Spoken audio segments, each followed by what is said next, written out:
नमस्कार. श्री ब्रह्मचैतन्य महाराज प्रवचने सार. ऑगस्ट महिना आनंद समाधान. 28 ऑगस्ट. आनंदापासून दूर करते ती माया.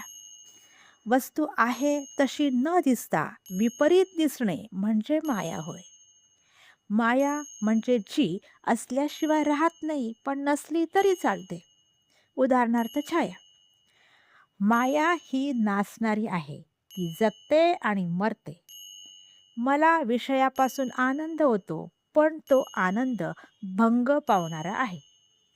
आनंदापासून मला जी दूर करते ती माया. माया आपल्याला विषयात लोटते.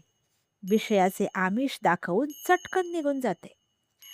आहे त्या परिस्थितीत चैन पडू न देणे हेच तर मुळे मायेचे लक्षण आहे. पैसा हे मायेचे आश्रय आहे. भगवंतापासून मला जी दूर करते ती माया. भगवंताची शक्ती जेव्हा त्याच्याच आड येते, तेव्हा आपल्याला ती माया भासते आणि तिचे कौतुक जेव्हा आपल्याला वाटते, तेव्हा ती आपल्याला त्याची लीला बनते. एक भगवंत माझा आणि मी भगवंताचा असे म्हटले म्हणजे मायेचे निरसन झाले. जगाचा प्रवाह हा भगवंताच्या उलट आहे. आपण त्याला बळी पडू नये. आपण प्रवाहात पडावे, पण प्रवाह पतित होऊ नये. आपण प्रवाहाच्या उलट पोहत जावे, यालाच अनुसंधान टिकवणे असे म्हणतात. प्रपंचात प्रारब्धाने ठरविलेलेच भोग आपल्याला येत असतात. त्याप्रमाणे कर्तव्य म्हणूनच आपण प्रामाणिकपणे प्रपंच करावा. त्यामध्ये भगवंताला विसरू नये.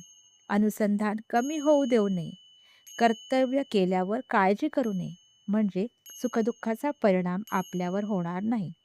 हे ज्याला साधले त्यालाच खरा परमार्थ साधला. दुःखाचे मूळ कारण जगत सत्य मानले आपण. हे बोलायचे असल्यास, सांगायचे असल्यास, शेअर करायचे असल्यास, मन मोकळे करायचे असल्यास कमेंट करा. आनंदात राहा. धन्यवाद.